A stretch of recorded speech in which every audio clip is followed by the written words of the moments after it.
Welcome back to another Overwatch Coach VOD review.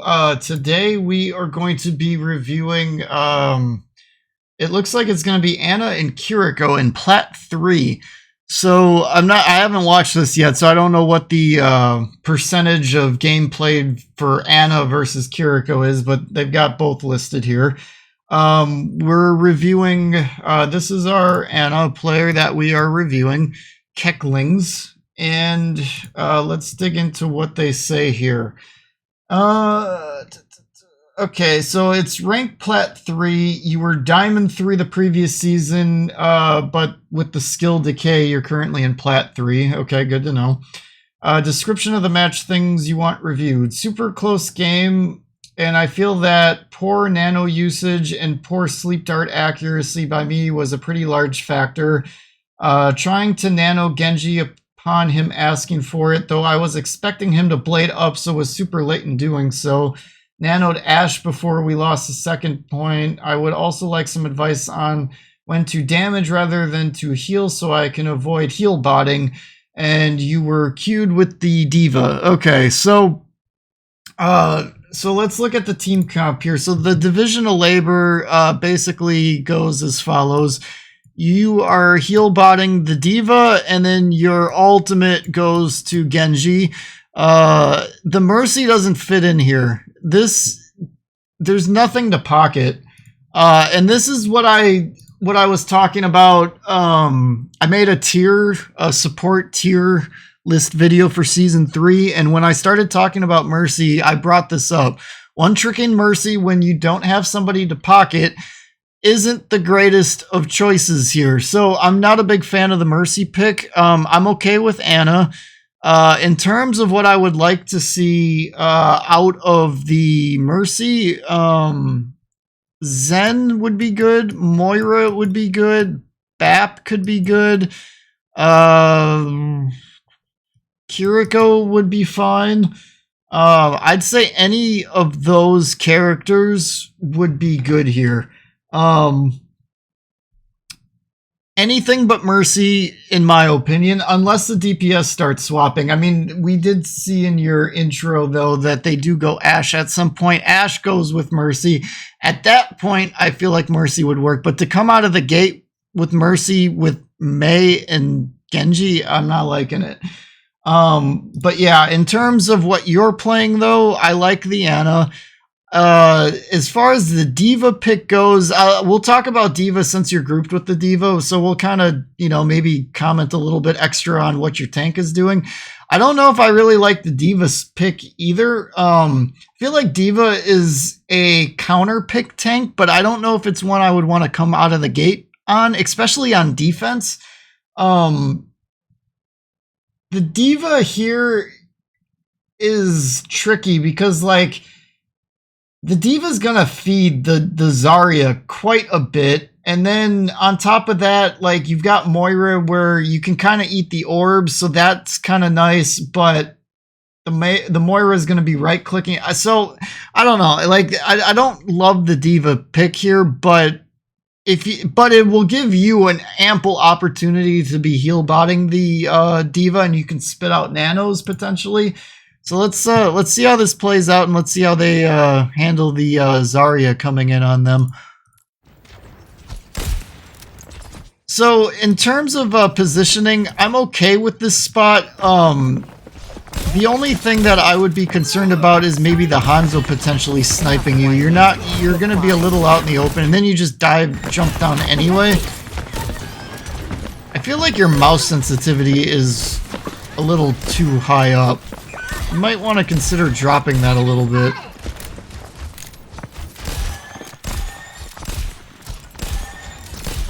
Eyes on a target. I have you. Keep fighting. Targeting hostile. Intiep MN. So don't worry too much about hitting the Genji when your Mercy's right there. That's more of Mercy's job to be healing. The division of labor, again, is Mercy's going to pocket the DPS and you make sure the tank is good. So don't get too hung up on healing the Genji. Now, I'm not saying don't heal him at all, but, you know, don't get too hung up on it, especially in a scenario like this. Just worry more about keeping that D.Va's armor in existence. And as long as they've got armor, they'll be tankier. So that DPS shot you just took, I would have just been focused on keeping that D.Va going right now. Because basically what happened is the Mercy had to heal the Genji, which is fine, and focus on Genji. And if you would have stayed focused on the D.Va, the Mercy could have stayed on the Genji and been damage boosting him. And then that might have created a stronger front line. Because if you would have stayed healing the D.Va, that D.Va could have jumped down and become more of a front line. Now they're in a situation where they've got to hide and all of the healing resources are coming to them. So now the Genji can only poke and not be too aggressive, and it turns into, it's like a domino effect, right? Enemy in sight. Sleep dart. And now that the D.Va kind of had to hide and wait to get heals, they're allowed to kind of, you know, let me use my pen instead of do hand motions, but, you know, they're allowed to start coming in. They pressure you, so now you got to fall back, and now they're starting to pressure the point. Half your team's holding a choke that they're already through. You know, you see how this kind of just domino effects. Targeting hostile. I think I would have used that nade, honestly, to heal your D.Va and be a little bit more aggressive on the healing side of things. A lot of times I will advocate for the Ana to anti-heal, but in a case like this, where it's already kind of turned into a full-on brawl, and your D.Va's doing good, she's getting picks. So I would say maybe use that nade more for healing and keeping the D.Va aggressive in this scenario. Eyes on a target. So again, there I would have focused on healing, except this time on the Mei. And then once you get the Mei topped off, then maybe take a DPS shot or 2 or 3, depending on what happens after that. But I would have been a little bit more focused on healing the Mei there. So like right here, if you weren't reloading, you could have taken a pot shot at the Genji. I've got you. Enemy in sight. Like right here, wait for the bubble to go down, and assuming they keep moving in, which I'm hoping for their sake that they won't, but if they do, that's where you would take a pot shot at the Zarya in this case. But yeah, it looks like they're going to hold back, which is the smart thing for them to do. They shouldn't be going in, but... So once you get the D.Va topped off, then you could start looking for another DPS shot or 2 to take. But it looks like they're waiting to go in. So, okay, like right here now you could take a shot at the Zarya or the Genji, depending on how your aim is feeling. If your aim's not feeling so great, shoot it at the Zarya. If your aim's feeling pretty good, feeling a little riskier, take it at the Genji. And once you take a few shots and, you know, if your team's taking damage, in this case the Mei's taking damage, then you pull back and you start healing. And once you heal a shot or 2 on the Mei, your D.Va's probably going to need it. That's the thing I personally don't like about D.Va, is she sucks up a lot of healing resources. But if you're playing Ana, it's not that big of a deal, because I'm more of an off healer. I find I fit into that category more than I do a main heal. So as an off healer, I kind of don't like having D.Vas on my team. But if I'm playing main heal, especially if I'm in Ana, then I don't mind it so much. So if you're playing Ana, you probably don't mind, you know, pocketing your tank, especially since you're grouped with them. You probably won't mind it as much. But, you know, that's my little tangent on that.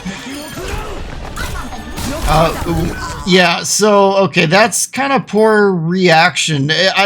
It's a little on the poor positioning side too, but it's more poor reaction here. So, I would like to see you kind of starting to veer off, either falling back maybe to here, or falling back over to this area, is kind of where I'd like to see you starting to go. However, when that dragon comes in, let's just watch it from this angle. So like when that, it's basically the ice wall that kind of got you. But like had you have gone over here, that would have given you more time to react and fall back. Instead, you kind of move up into a more of a brawly stance. And I will say one thing, this Mei ice wall is not doing anybody any favors. But had you have positioned and reacted to that a little bit better by playing like either back over here or kind of back in this vicinity, then you would have had more opportunity to react to the dragon, because instead of being back here and seeing it coming, you basically went point blank and all of a sudden now you've got this big dragon in your face. So it's a little bit of a positioning thing. It's a little bit of a reaction to what the Mei is doing, but yeah, it kind of screwed you up there. So you nanoed the Genji, but the Genji didn't blade, so that ended up being a wasted nano. I'm guessing there was some kind of a communication gap, or maybe you sprung it on him and he wasn't ready for it, and he just didn't see an opportunity and wanted to just save his blade for a better opportunity. It's hard to say from when you're just watching here, but...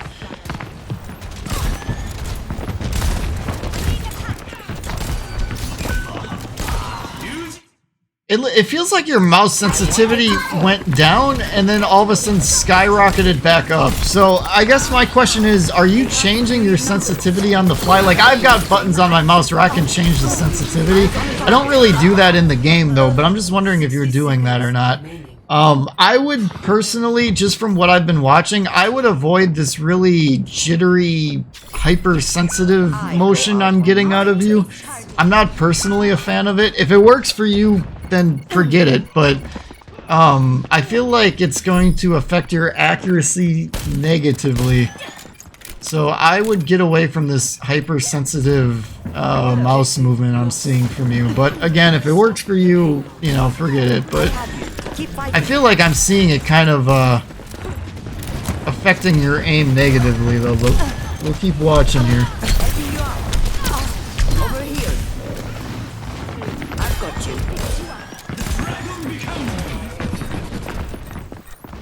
So your team wants to push up. I get you like this spot and you want to be up here, but your team's moving up and they're moving up without you. And at the moment now they're just getting a Mercy solo healing with you watching them. So you gotta be willing to move up with them. So I'd like to kind of see you somewhere in this vicinity, just keeping your team, allowing them to be aggressive. Believe me, I get it. You want to be up here. You want them to be probably playing in this vicinity, but you either got to communicate that to them and get them to come back, or you got to stay with them, one or the other here. And I'm feeling like I'm not seeing either of that from you. And by the time you're reacting to this, it's too late.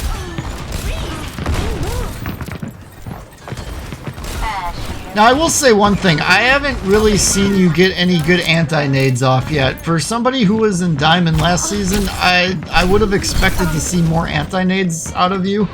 So, that might be an area of focus. And now, I have said already that the nading, you know, nade to heal your diva to give the bonus healing is totally acceptable, especially with a diva. But I haven't really seen you anti-nade at all, and that should be an ability that's basically just constantly on cooldown. And I'm not really seeing a lot of that out of you here. So, yeah, I wouldn't have nano diva there. So, right here, there's a lot of space. You're about to nano, like, right here. So there's a lot of space between here and where the enemy is. Like, there's one guy, maybe two, that the diva could potentially dive on, but I would have held this until the fight actually started, because the fight hasn't actually started yet. And then on top of that, you just lost your soldier, and then they're already down too. So I don't know if that's worth committing ultimates to. I mean, and if it is, maybe let the fight establish itself a little bit more before actually committing an ultimate to it, because there's a lot of space here to be had and to fight over yet, and to just rush in and commit an ultimate, I don't know. I'm not sure if I would have done that yet, or maybe just let the fight commence a bit, let the diva actually be point blank on some people and then nano them, so then that way you don't waste a couple seconds for them to actually get into a position to pick a fight. That would be my recommendation there. And then also your Ashe needs healing. A nano diva that's at basically like what, 85% health, like doesn't necessarily need you just staring them down and pocketing them immediately. I would have gotten your Ashe shield so that they could start poking away from a distance and getting them more into the fight. Granted, the Mercy is gonna do that, but you know, you would have been able to do it a little quicker, and then you would have been able to keep up the healing on the diva afterward, because you've got your nade, you've got a sleep dart. You could throw that nade at the diva once you get here, and then probably anti somebody and heal boost. So that's what I would be doing. Now, in the meantime, your positioning here, not a big fan of it. Where I would suggest you go is play up here. Jump up here, and then you'd be able to keep the diva being aggressive over here. You've got a little bit of a high ground advantage. You get a little bit better of a lay of the land up here versus playing around the taxi area. So just a little suggestion for you there. Targeting hostile. I'm here. But yeah, in the meantime, now just pocket your diva, get them back up, and I'm guessing you're going to go to the spot you wanted to be at in the last fight. Come here to get healed. So because you're duoed with the diva, there is a synergy issue going on here. Your diva wants to fight over here, and you want to be over here. So I'm not saying one is wrong and one is right. I'm saying this is a synergy problem. You two need to start getting on the same page. And I'm not gonna dictate to you guys who's right and wrong, because the diva's putting herself in an aggressive position to be strong, and you're putting yourself in a position to be strong, but the two aren't syncing here. So all I'm gonna say is you two need to talk and figure it out between yourselves on where you two want to play when you guys are in this team comp and in these defense situations, because this is gonna happen. And I have a tank that I duo with, and I'll bring it up to him sometimes too, because he's primarily a Reinhardt player, and I used to be a Lucio one trick for him back in the Overwatch 1 days. I play a lot less Lucio now, but I was playing some Lucio for him this past weekend, and because I'm a little rusty on Lucio now that I've been playing a lot of Kiriko in Overwatch 2, especially this season, I would dive when I thought he was gonna go in, and then when he would go in, I wouldn't be speeding because I'd think he'd want to like retreat or something, and we kind of lost the synergy that we used to have. So my advice is kind of start communicating with your diva and sync up some lines of thoughts here on certain maps where you find that maybe you're not always staying in the line of sight of the diva. So here, for example, feels like your mouse sensitivity got real jittery again. So like your diva stays high ground, you jump down, and all of a sudden now you're frontlining. You need to get out of there. So considering this position, I would just go up here and come back up here. That's what I would do if I were you, because right now you're in a rough spot.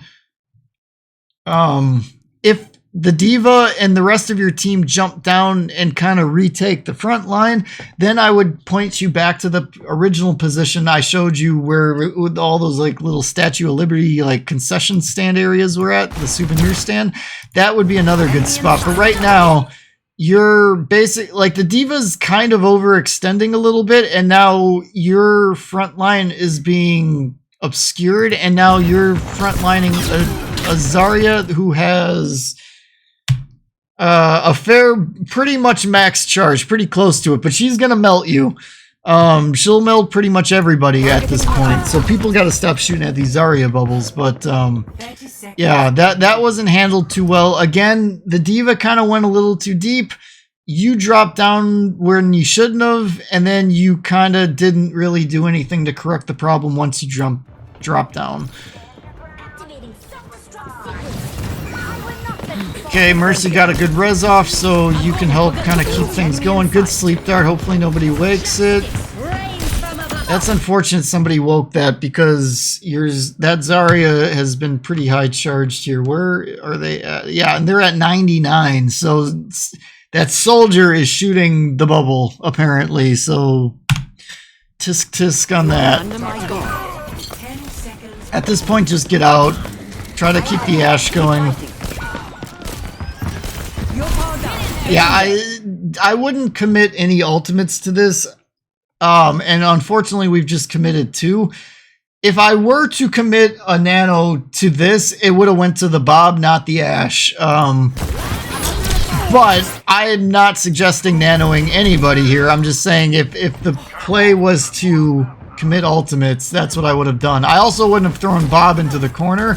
I would have thrown him onto the fire truck to allow him to be a pseudo tank and to hold the cart for a while, and then that's where the nano would have came in. I wouldn't have nanoed if he went off into the distance, but yeah, I think that was a bad play on both you and the Ashe to committing ultimates there.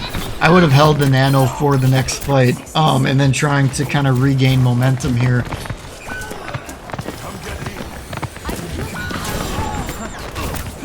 So you tried to save Mercy, it didn't work out. In terms of picking Kiriko here, I'm not a fan of it. I think because you're still in the main heal role. If you're playing with the Mercy is going to be pocketing the DPS. You're asking a Kiriko to basically primarily focus on healing a D.Va. I think that's going to put the D.Va in a rough spot. I think you should have just stayed Ana. There's nothing coming in from the enemy team that's worth cleansing outside of a Cassidy grenade. That doesn't warrant a pick swap, especially out of you. If the Mercy wanted to go Kiriko, then that changes things a little bit, because Kiriko's like a pseudo main heal and a pseudo off heal. Like, she can kind of do both, but I feel like you're gonna need a traditional main healer to keep a D.Va against a Zarya aggressive. So that's why I'm saying I'm not a big fan of the Kiriko swap, unless the Mercy wants to swap, but she's got an ultimate, so I don't see them swapping, and a lot of times you don't see Mercy swapping anyway. You see a lot of one-trick Mercies out there, so I think you're putting yourself in a rough spot here by doing this swap.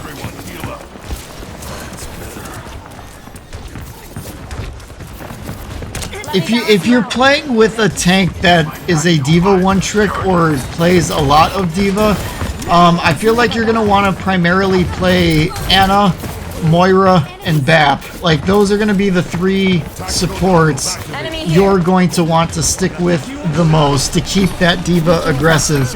Now, if you end up getting a random support on your team that's already playing one of those main ones, that's where the Kiriko could come in if you're wanting to play Kiriko. If you are wanting to play Kiriko, I would suggest having your tank be open to playing some tanks that take a bit less damage and require a bit less healing. Ramatra, Orisa, Reinhardt, and Sigma come to mind for that. 0 to 2, switching sides. Alright, so pretty solid hold for the most part. They didn't get it the whole way, so that's good. Ready. Ready for battle. 5, 4, 3, 2, 1. Attackers incoming. Defend objective A. Stay focused. We have everything we need. Enemy spotted! Let me... There, now my frames are better.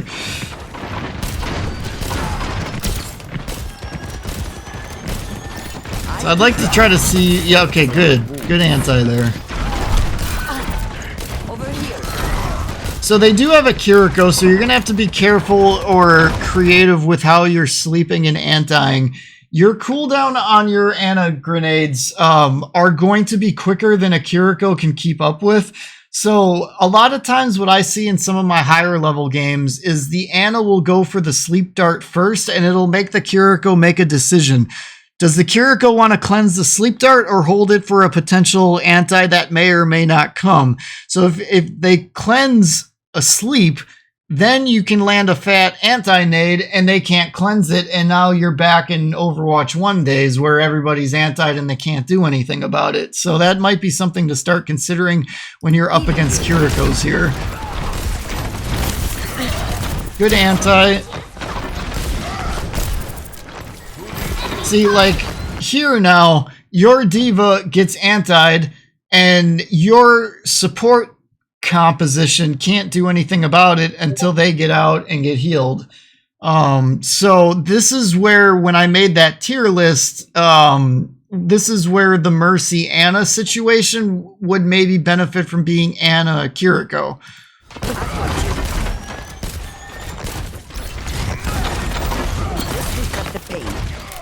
Good anti, like it.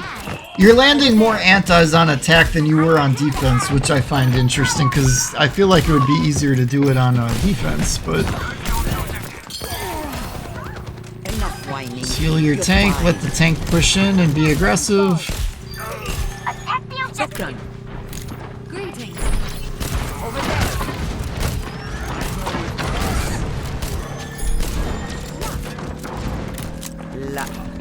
Taking the point. Backup would be wonderful. Okay. So as I said in the Baptiste VOD review that I did recently, that cart is going to push up to the door and land on the other side without having to be on it. So you guys can all fight right now. There's no reason to hang back here. I mean, you guys are being more aggressive than in the Baptiste VOD review that I made that comment on, but you guys can push up. Yeah, that nade, not so great. You kind of just blindly threw that one hoping something would happen. Unfortunate. You guys don't have anything for hammer down, so that it's one of the downfalls of Diva. Not a big fan of that Diva bomb either. I would have liked to have seen that Diva bomb going over in this vicinity. Not really sure what you were trying to do there.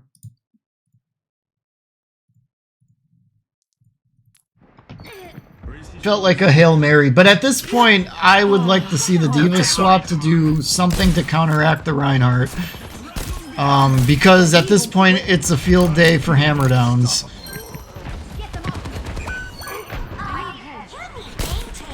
Frankly, though, I'm impressed that you guys didn't completely get team wiped from that Rein doing the hammer down. So that's actually a good sign. But I still am nervous about that dynamic as a whole. But you guys are about halfway there right now, so it's looking encouraging for the moment. The Mercy should not be with you. Mercy should be pocketing the team while you push the cart. Yeah, just get out, get out, get out. I wouldn't even worry about landing a DPS shot. Just try to get your team out while you get out. Wait for your tank to get back and then go in as 5 again. Yep, that's what you do, so that's good. Yeah, that nade wasn't... that was wishful thinking. Okay, I like the nano visor idea. Like that. Good nade. That's a good one. Over here. Okay, so yeah, I would like to see you up here at this point. Let the Mercy and the rest of the team push the cart the rest of the way. This is a great spot for you to be in. Gives you good, ample vision of everything. Soldier is a little too far up, but you should be able to heal him if your aim's good, or he heals himself. I wouldn't have dropped down, though. Trust your team to push the cart the rest of the way and just stay in a safe spot here. I would have still been at high ground until about probably right now. Payload mobilizing. Okay, your team's doing a good job of pushing up. heal your team. You could be pushing this cart from the front of the Fred, I see fire truck, but it's fine. It's just a nitpick. ازيك. Yes. No. Okay, I would start falling back now if I were you, just to get into a safe position to be healing for this next fight, and that would be why right there. Helden sterben nicht. Try to be in positions where you're not going to get taken out from things like that. You gotta try to see the fight before it happens. You know they're gonna contest that cart before you guys get it there, so get into a position where you can start supporting your team in that next fight. Because you might have been able to sleep that hammer down if you were in a better spot. I've been a good dog. Some of that comes into ult tracking, like knowing that, okay, the tank's probably going to have his ultimate again.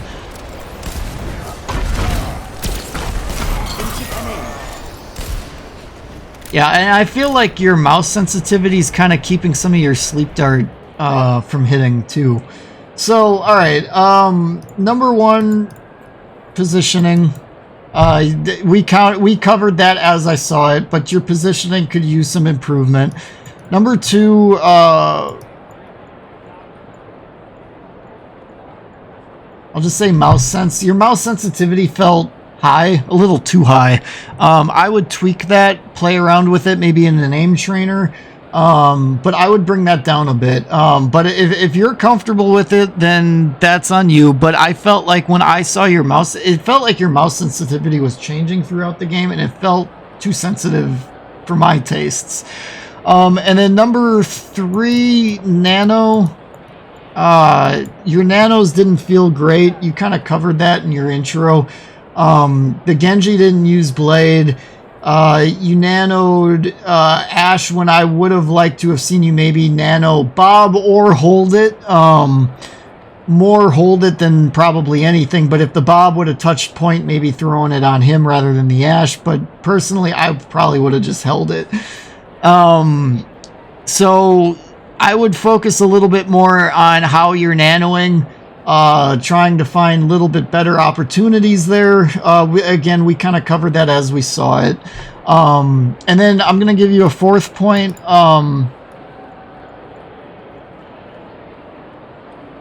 Sin with tank. Your synergy with the tank didn't feel the greatest. I don't know how well you know the diva. You said you were grouped with them, but you know, that could mean a lot of things. But your synergy didn't feel the greatest. I feel like if you send this VOD review to your diva, assuming you're good enough friends with them to do that, and maybe kind of work on some synergies, talk a little strategy with one another, maybe even sit down and watch some VODs from each other's perspectives and try to kind of sync up some better synergy between you two. I think that will also benefit your duoing and maybe allow both of you to climb if this is a duo that you duo with regularly. So I hope this was helpful. Thank you guys for watching, and I'll catch you on the next one.